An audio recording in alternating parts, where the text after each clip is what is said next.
Jesus. Jesus got me into acting. Young lady. Are you a lady or a man? You have long bangs. You're a man! He's a man. It's a man! Yay!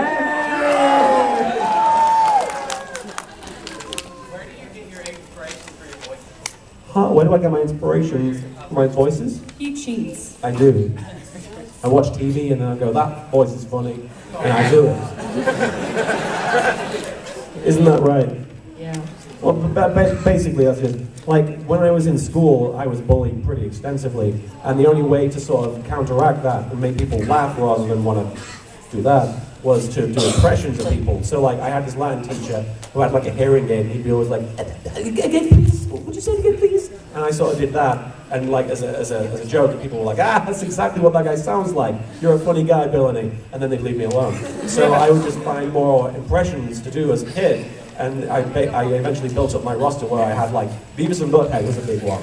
Like, they were big at the time. It was the early 90s. So doing Beavis and Butthead was like a thing that I did on cue, you know, on command.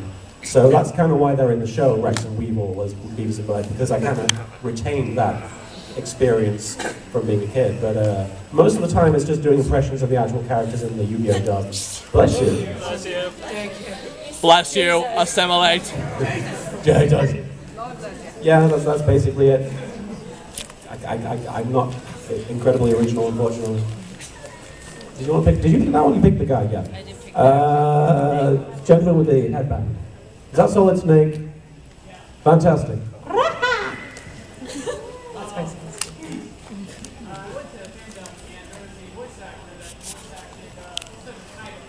Yeah, Eric Stewart. Yeah, he wasn't very thrilled with your original. Right, what did he say? He has a lot of opinions. Well, where I told him was this. I said that bridging to me is actually good for the industry because it gets the free advertising that has to be, you know, the industry is clean. They were sort of formed to advertise the life for yourself. Right. In fact, I wasn't really that big of a fan of Yu-Gi-Oh! Until I watched your British series. Okay. After I watched the British series, when I was watching DVDs. Oh, fantastic, yeah, definitely. I always say support the official release if you can. Well, Eric's response to that, to the audience, was, you know, that you're actually partying. Okay. And I was wondering, are there any other voice actors that have voiced their concerns and complaints regarding your original? I mean, I'm sure there are. I'm sure there are plenty of voice actors who feel the same way. Especially, I mean, I always feel really guilty when I come to a con as a guest, especially with other voice actors who I may have, like, made fun of, because I'm like, I'm here because I made fun of you, you know? Great. Well, the funny thing is like, I mean, the voice actors that I run into, like, I mean, their response ranges from anything to, why the hell are these guys more popular than me, to, like, wow, this is awesome and I really want to be a part of it. Like, I mean, on the whole, like, I mean, nobody makes money off of bridging. It's ridiculous. So it's not, and they're not pirating the episodes. So I really don't understand the logic behind it hurts the industry, especially when Yu-Gi-Oh! Ended 10 years ago. So I would say that part of the reason why the original series is so popular is because of this asshole doing what he does.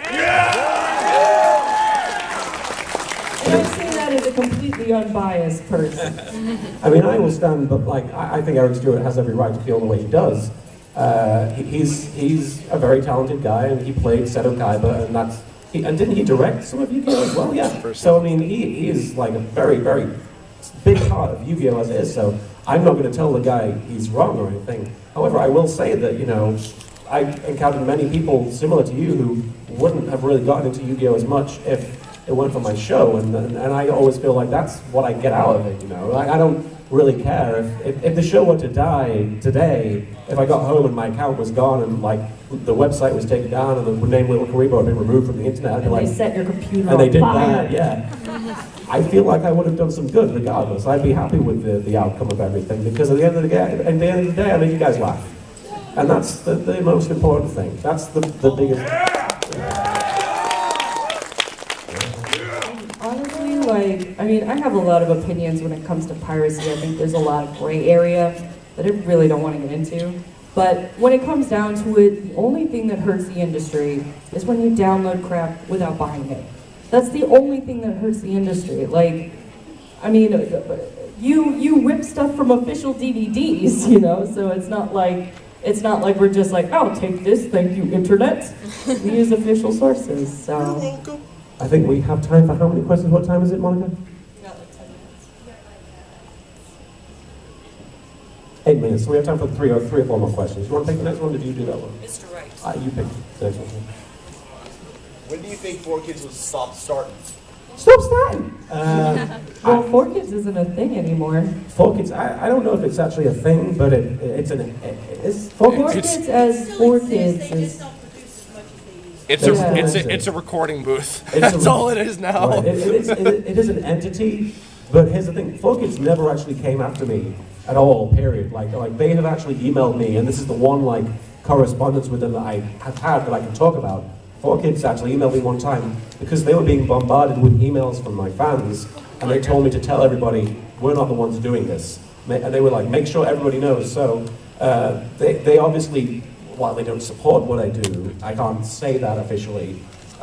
They obviously aren't trying to take me down. What it is it's actually like a YouTube like automated system which registers like footage from certain shows, and if it thinks that it sees the footage from the show, it's like, this is an episode of a show, take it down. It doesn't belong online. And it's actually backfired a few times because some official sources have uploaded their own footage and it gets taken down because they're like, well, this is the footage that shouldn't belong to you, but it actually is. Funnily enough, though, the whole 4Kids thing, I feel bad for having perpetuated this sort of negative view of them, because I actually do like the English dub of Yu-Gi-Oh! I enjoyed it just fine. But the Japanese wasn't that great either. But I was actually sitting in the cinema for the Bonds Beyond Time movie, like in New York, when it first came out, when they actually dubbed it. And I remember seeing all the titles coming up, like being like, this was dubbed by blah, blah, blah. And then it shows the 4Kids logo, and everyone in the audience just goes, boo! And I was like, okay. Sorry. But yeah, I feel bad for those guys, because I genuinely like what they did with the show, and without them I wouldn't know about it, you know? So, yeah. You picked that one, didn't you? Sure. Yeah, with the hat toward the back. I'm sorry, we'll get to you.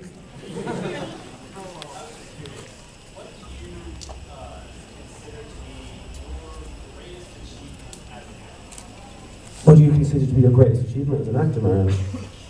I could tell him mine right off the bat. The vagina monologues.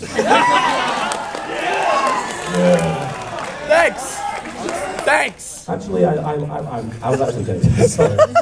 If you come to my friend Kurboh, he has a panel in 2 hours, no, 1 hour actually, at 8 o'clock in this very room. If you come to his panel, you will see one of my proudest moments as an actor. He has a whole episode of his show, Terrain of Magical Expertise, Tone, where I play one of the main characters. Hey! Yeah! Where I play one of the main characters called Nylok, and he has some pretty dramatic stuff in there.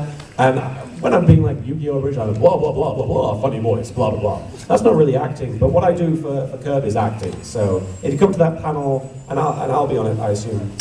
You blew me a kiss. If you go to that panel, you'll get to see it, and it'll be very emotional, and you'll have a lot of fun. Do you know your answer? Yes, I have two. Sorry for drinking your water, by the way, Katie. No, it's fine.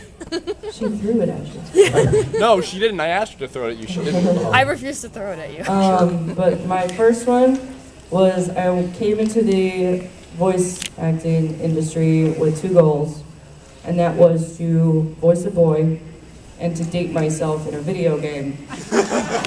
And then Avalon Code, I got cast in that, and I knocked them both out in one game. So I bought it for the DS, and it's a pretty competent RPG for the DS, I would say. But I bought it for the DS, and I dated myself so hard. Oh! How do you flirt with yourself? What is he like? Yeah, you have to woo him with cake, broadswords, and hairpins. That's what you give her character to get her. Yeah. This gentleman so over pretty. here. Did you finish your answer? No, my other one was I got paid $150 to talk about poop. There you go. Now I'm done. Okay, sorry. Gentleman over there.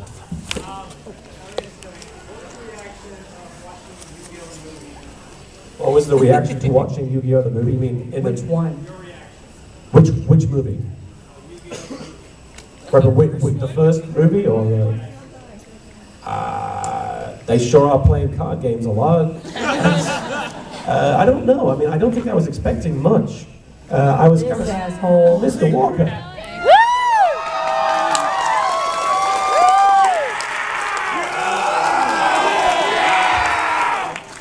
Which is the real one? Where's his tie? He's not wearing Can't tell, can ya?